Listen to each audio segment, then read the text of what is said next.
La parola Emma e you have to speak slowly. Yeah. Perché lei parla un inglese molto inglese, quindi... Ok.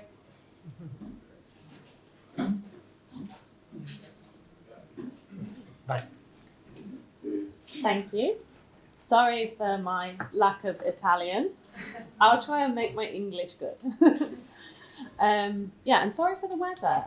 I'm very disappointed.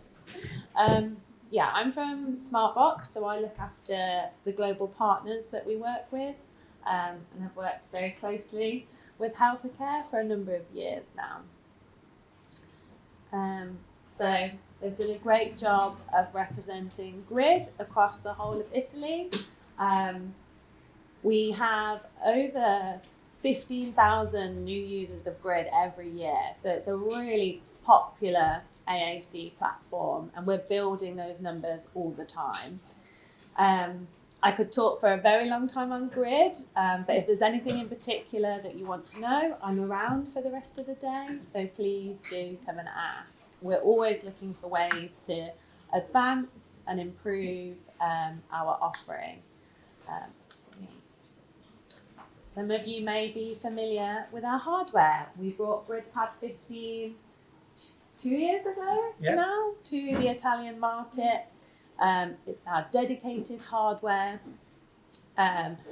adapted to the individuals you're working with. So whether that's touch, eye gaze, switch, head mouse, we can accommodate many different individuals' needs with the GridPad 15.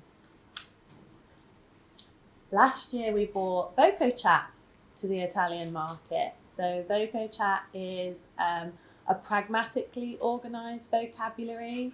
It's suitable for children and adults that need simple content, and it's all about functional communication. So having quick, fast conversation that allows users to partake in communicating.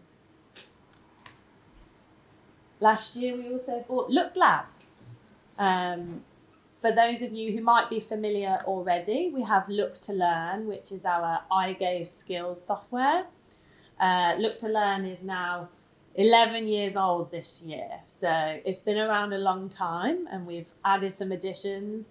But Look Lab was released last year, in addition to Look to Learn, to provide more different content, challenging, suitable for adults, to allow people to practice their iGo skills in fun, exciting, no pressure environment. And we've brought things like high contrast for people with visual impairments. We've added an option to have it so that you can keep practicing over and over again without failing. And then we brought a competition element so you can score, see how high you can score, and really motivate individuals to get familiar with their iGaze. Last year was busy. We brought lots to the market last year. We also bought TalkPad, which is our lightweight AAC system, which is based on Grid for iPad. There's a couple at the back if you want to come and have a look. So it's a lightweight portable system using Grid for iPad that you can use with text, symbol, interactive learning games, for a really quick and easy accessible AAC device. But the reason I'm here to talk to you today is GridPad 13. So we released GridPad 13 last month. So it's the newest device. And I'm here to talk about some of the features, why we've designed things the way that we have, and how they're suitable for lots of different individuals, and give you a little bit of an insight into that. So, at Smartbox, we take research very seriously. We want to make sure that our products, whether that's software or hardware, meets the needs of not only the users, they're the most important, but they're not the only people we need to work with. We need to support those who are supporting the users, whether that's parents and family, clinicians like speech and language therapists, occupational therapists, carers, people that are around the user and who are having to maintain the device, set up the device, charge the device. We want to do as much as we can to support the user and everyone around them. So to do that, we need to speak to those individuals. So we do lots of research on a regular basis. If you want to be involved, let us know. You've got a talk coming up, haven't you, to understand what we can do to improve. So we're always keen to hear. But some of the research that we did about devices and what people want from our devices, you can see here. And that's what you'll see as we talk about the features of the device and what we've tried to achieve, well, what we have achieved on our latest device. So really powerful performance. People want to be able to do more than just communication. They want to be able to access school literature, learning. They want to be able to access college and work requirements. They want to be able to do gaming. They want to be able to do music. They want to be able to use their device for lots of different things. So we needed to make a device that's super fast and reliable. They wanted to be able to use it outside. They want the second screen. So we listened to all of that feedback from people all around the world, and we built the GridPad 13. So you can see it here and here. So this is a fully featured device. So everything that we talk about today is purposely designed for the purpose of AAC. So it's not a mainstream tablet that's adapted. We build and manufacture everything purposefully for this device. So we've not made any compromises. We've tried to make sure that all of the features are the best it could possibly be. And we want to make sure, because it's the same in the UK as it is here in Italy, devices need to last for 5 years. So we want to make sure that if someone buys a device now, that in 5 years, that it's still a really good, reliable, fast device. So we're doing it right at the top level of performance. So the first thing is the premium screen. So you'll have seen from the feedback, people want to be able to use their device outside. Now in the UK, the sun is not a problem. We don't have any. Here, most of the time when I come to Italy, it's sunny. Not today. Not today. So having a screen that's anti-reflective that you can see when you're outside is so important. Yes, you want to be able to use it in the rain, but more people go in the sun than in the rain. So we need to make sure that people can see that screen. So you can see here we've put a really tough anti-reflective coating to make it visible outside. We've also used reinforced glass. We know that people drop their devices. So we've used reinforced glass so that if you're taking it out the bag and trying to mount it and you drop it, it's okay. We've reinforced it, so it's really reliable. We've also made a bigger screen, but in a smaller device. So when you're using it for on your wheelchair, you can see around the device. So you've still got a nice big screen, but you can see around the device. So all really important things. And I mentioned you can use it in the sun, and I mentioned the rain, but actually this device can be used in the rain as well. So it's IP54, which means you can use it in the rain without being worried about water damage. So when it does happen, you're okay. So one of the features I love, and I love seeing it being used, is the second screen. We've made the second screen bigger, and we've made the resolution even better. We've also made it so that you can view it at lots of different angles. So if you're not directly on, you can still see what is on that screen. It supports text communication, like in the picture here, and it also supports symbols. So if you're working with a symbol user or they're communicating with a symbol user, you also have that support on the second screen, and it's really nice. Oh, it's not showing you. voglio qualcuno. Oh, I'll show you in a second. But yeah, so it supports symbols as well. What we've also done is made it daylight bright as well, because there's no point doing it on the front if it's not daylight bright on the back as well. So communication partners are motivated to stay facing the individual that they're communicating with, promoting that face-to-face communication rather than having someone leaning over their shoulder, having a look at what they're typing. And I've seen this used and I love it. And you can just see that AAC users feel so much more like they're having a normal conversation face-to-face rather than having people invading their personal space. So yeah, really important. So I mentioned before about reliability. So the screen is hardened, but there's lots of things we've done to make the device really reliable. So it's IP54, you can use it in the rain. It's drop tested, so not only is the screen, thank you, my glamorous assistant. So not only is the screen reinforced, so is the whole device. So we drop this device, I don't on purpose, but we drop this device on every angle from 1 meter high, and we test that to make sure that the device still works after being dropped. So we do lots of things to try and make sure it doesn't break. Yeah, they have to do it for me because I accidentally drop it.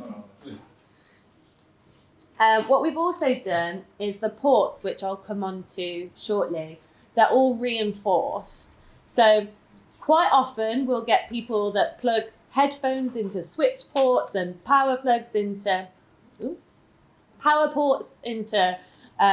switch ports and plug in wrong cables and everywhere. So what we do is we reinforce all of the ports so that if that happens, the ports don't get damaged. So lots of thinking into how we build the device. And then we've also put this new robust stand. So you can use the device in all of those angles that you need to, but it's really sturdy. So if it's getting knocked on the table, which happens, or thrown about, it's really reinforced and rubberized so it doesn't slip too much either. A bit more on the stand. Eye gaze. I think if you've ever used eye gaze, positioning is really important and can sometimes be difficult. So having a stand that you can use the device in lots of different angles, whether the table's high or low, you can get it in a good position with this stand. And as I mentioned, it's got a nice rubber protection on it. So if you're using it on a surface, the device doesn't slip and it doesn't scratch the surface of the table that you're using it on either.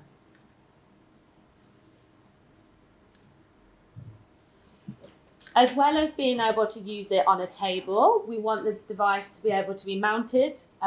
So we've made it nice and flat on the back because mounting is sometimes a bit fiddly if you're trying to put a device. So it's nice and flat with the only raised bit being the mounting plate.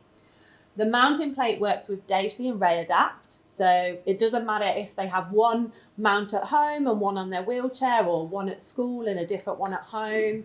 It works with both. It's nice and scratch resistant. This is a very beautiful device. And I don't want it to get scratched, so we've put scratch resistance on there. And we've made the mounting plate as small and as discreet as possible. Now, I mentioned at the start we do research, a lot of research with our end customers. We also have a lot of people that support us with testing. So before the device gets released, in the very early stages of the prototype, we have a lot of lovely users who test the devices for us and provide feedback so we can fix and make things better before it gets released to the public. So Howard is one of those testers. So he actually had a device for quite a while before we released it to the public. And he gave a lovely review here. Don't worry, he gave us some horrible ones that we had to fix before we released as well, but he gave us some lovely reviews here. So the device's design is sleek and cool. He's 20, I think he's 21, Howard. He doesn't want an ugly looking device, you know, he wants to be proud to use it in public. So he's someone that's quite conscious about his appearance, as you can tell by his funky shirt there. So yeah, really nice to get that feedback about how the device looks and feels. So I mentioned before about the GridPad 15, about being able to adapt the access. We've taken that another step further, and we've really tried to make the GridPad 13 usable via as many access methods as possible. And we've tried to improve the way that you install those so that you can make those changes. So perhaps if you're working with somebody whose access method changes with their condition, it's easy to change and adapt the device with their condition. An example of that is the HeadMouse Nano. So the HeadMouse Nano is a really reliable head tracker. So it works from a dot on your head, and with movement, it moves the cursor around the screen. It's really nice, really easy, no software, you just plug and play. And what we've done is on the top of the device, we've got this discreet little hatch we can remove, and the head mouse slots directly onto the top of the device. The screws are invisible, and it's lovely and sleek and protected, and it stays IP rated as well. So for head mouse users, we have that option. Capito tutto questa parte? È compatibile con questo prodotto che è un puntatore a testa americano. People ask for more ports. So we listened, and we've got more ports than we've ever had before. So whatever you want to plug into your device, there's lots of ports that allow you to do this. But we have switch ports, 1 and 2 there. They also have LED indicators. So if you're supporting someone and you want to check whether that switch is working, all you need to do is plug it in, press the switch, and the LED will tell you whether the switch is working or not. Part of making it easier for those who are supporting users to know. Don't have to open any software and check and try and work out whether it's the settings or the switch. We can do that nice and quickly.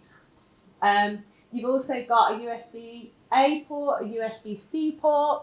You can also charge the device from the USB-C port. So if you're out and about and you've forgotten your charger, you can use a standard USB-C laptop charger to charge your device.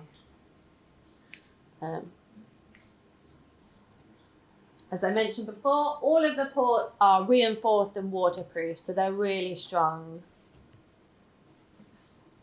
We've also added, we have a remote power button, which my glamorous assistant will get now. The remote power button promotes independence because it allows people to turn their device on and off, reset their device if it perhaps freezes independently, or you can plug a switch in to do that. But you can also use it as a wireless switch transmitter. So you can plug switches in and you can control your GridPad using this as a wireless switch transmitter. You can also double it up, so you have 2 switch ports on here and 2 on here. So if you have someone that is a 4-switch user, they're able to do that as well. So just providing as many options as possible for different individuals. Then we move on to eye gaze. So the GridPad comes with the option for 2 eye gaze modules. They look exactly the same, so the user doesn't know any different. It's an eye gaze module that slots onto the bottom of the device. So if you don't need it, you don't need to have an eye gaze camera on there. And the options are Lumini, which we've had in the Italian market for a couple of years now. Is it? Yeah, 2 years. Works very well in the sun. I have tested it myself in the Italian sun, and it works very well. And we also have the option of Vida. For those of you that are familiar, this is a German camera. They upgraded it last year. So it's a relatively new camera, but we're seeing very positive results from Lumini and Vida. So it's really nice to have those 2 options. Occasionally you will come across users where an eye gaze camera doesn't work for them. So it's really nice to have that option of a different camera that you can try.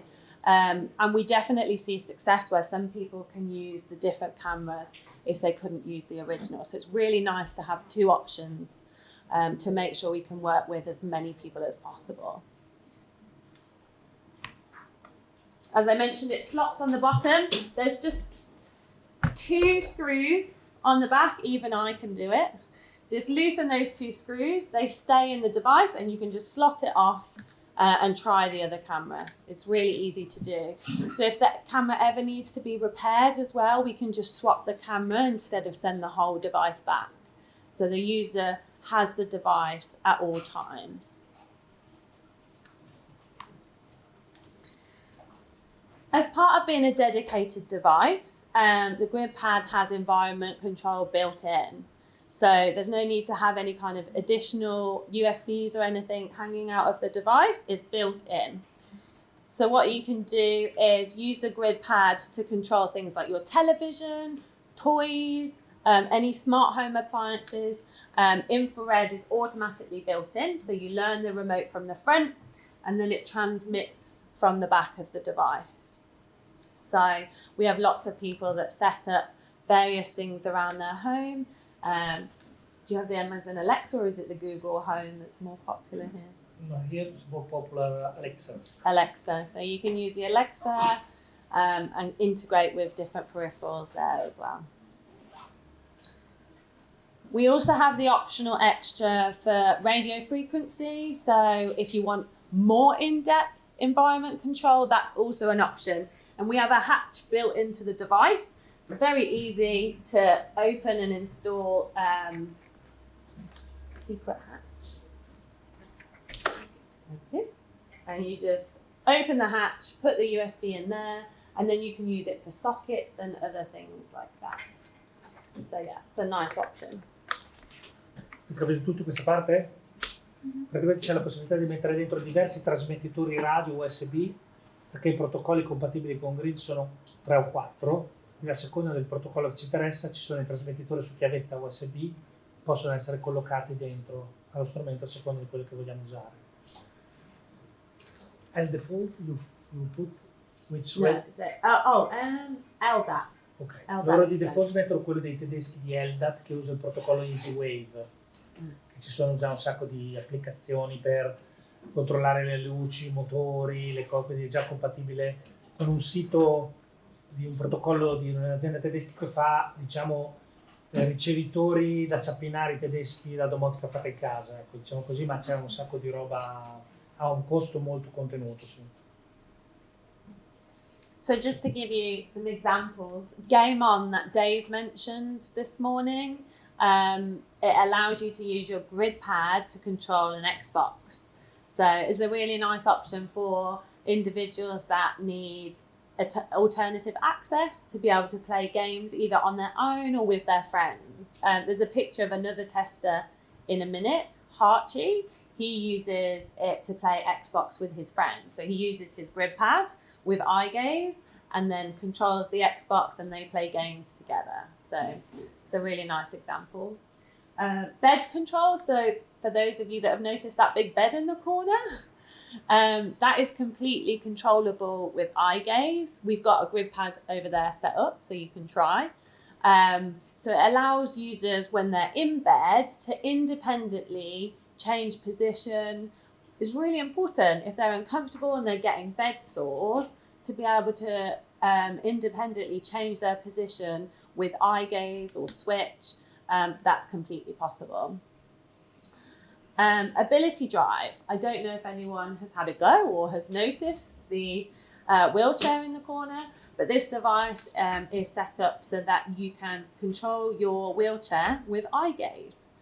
So you can use this device mounted to move your wheelchair around the room, providing people that might not have had the option to drive themselves independently. So yeah, life-changing to be able to move their wheelchair. And then toys as well. So you can use it for motivation if you're working with younger people and you're trying to motivate them to use the device or be able to play games with their brothers and sisters. You can set this up to control toys. We've got Grogu, Baby Yoda at the back. that you can control with a device, and it's all built in, and play normal games. So sound, really important. Something that we've worked really hard, turn it up, really hard to make sure that we not only increase the volume and the bass, but keep it within the size of the device. Now, if you go to a concert, the bigger the sound, the bigger the speaker.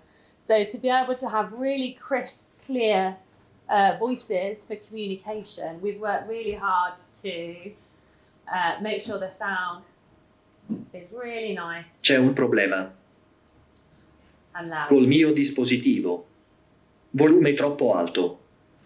So it's loud, but it's still clear. It's really important. C'è un problema col mio dispositivo. Volume troppo alto. I should have done it on here.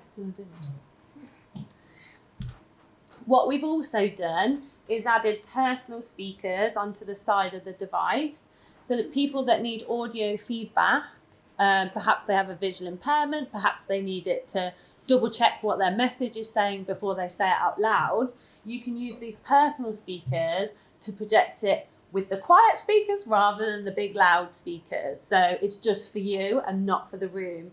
So whether you're reading a text message back to yourself, or whether you're wanting to ask someone to go to the toilet and you don't want to use the big loud speakers, you've got that really nice option of the personal speakers, and they are there for the user to control the volume and what they want to say with each. So. I mentioned before at the beginning about performance.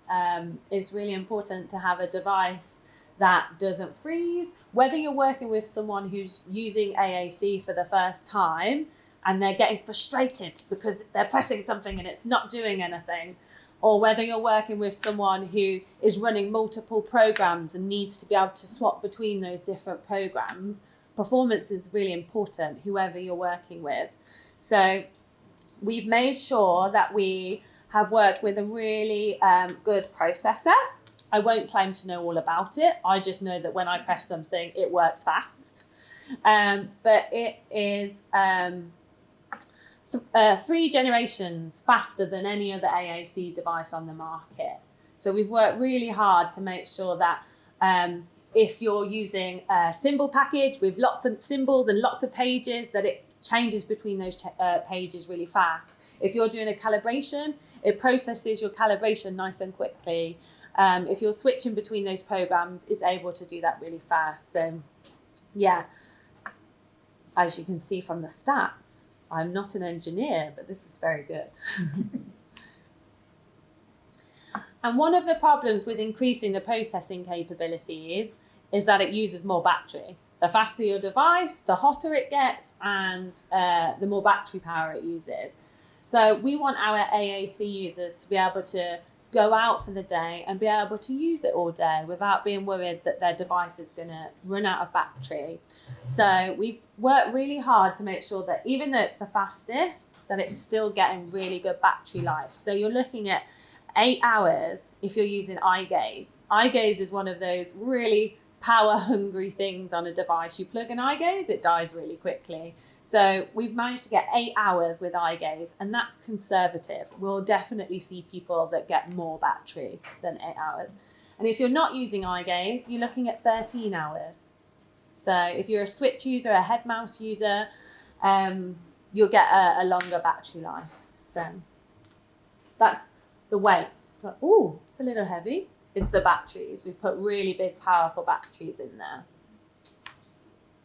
But we've also made it really quick to charge. So when you do need to charge it, it charges within 4 hours for a full battery. So you can plug it in for an hour or two, get a really big amount of battery, and then carry on. And now, one of the most exciting features of the GridPad, we've added some eye gaze accessible buttons. So we've got 5 buttons across the bottom here, 1, 2, 3, 4, 5. And these buttons can be used with touch.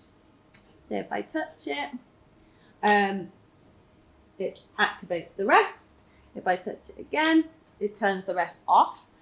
You can actually change what the buttons do. So that's why I was like, ooh, I didn't know what it was going to do. You can change it to whatever you would like it to do, whatever is most useful for you or the user. They're also eye gaze accessible. So the user can use eye gaze to select these buttons independently. So when the user looks at this button, it dwells and activates, and it'll put the rest on. And like I said, there's lots of different things that you can put on those buttons. So let's see what this one is. Oh, so this one's an eye gaze track status. So when they look at the button, it brings up the track status. They can check their positioning. They can calibrate if they want to. And then they can either look at the button again or close it, and then they can carry on with what they're doing. But we've had lots of people do lots of different things with their buttons. So yeah, it's nice hearing about all the different ideas. You could have it jump to a specific page. You could have it say something out loud. You could have it answer a phone call. You could have it send a text message. There's so many different things, and the user will always be able to access those independently. So we've got those 3 buttons, and then these are volume buttons, so the user can independently change the volume. And those can be turned off for touch. They can be turned off for eye gaze, so they're fully customizable. And you can set by grid frame. Yes. Yeah, so you just go into the settings in Grid and you have the ability to change those functions there. This is another user that has been testing for us. This is Esther. She's a long-term user of Grid and GridPad. She's had one for very many years. And she's a big gamer. She loves gaming, and of course, anyone that is into gaming knows that that takes a lot of computing power. And she wanted to be able to quickly change between Grid and her game, so that if she's in the middle of a game and she needs to communicate, she can switch really quickly. So yeah, she was loving the smart buttons, so quick to get anywhere that she needs to, and she could program the buttons herself, so she was really pleased with that. So yeah, she's a very quick user. She uses eye gaze with switch to activate, so she's like boom, boom, boom, boom, very fast. Very awesome to see. So just to recap, 11th gen processor, so really fast, reliable performance. 13.3 inch premium anti-glare display to use in all those different settings. Environment control built in, so you can control your home and things around you. Drop tested to improve reliability. 2 different eye gaze options. A really large colour screen, second screen, so that you can see it from lots of different angles. Smart buttons, which are eye gaze accessible, and really good battery life. If you have any questions, let me know. I don't think we've probably got time now, but I'm going to be... anybody have any questions? No? Or if you want to come and try it or ask any more questions, please let me know. Thank you. Appreciate it.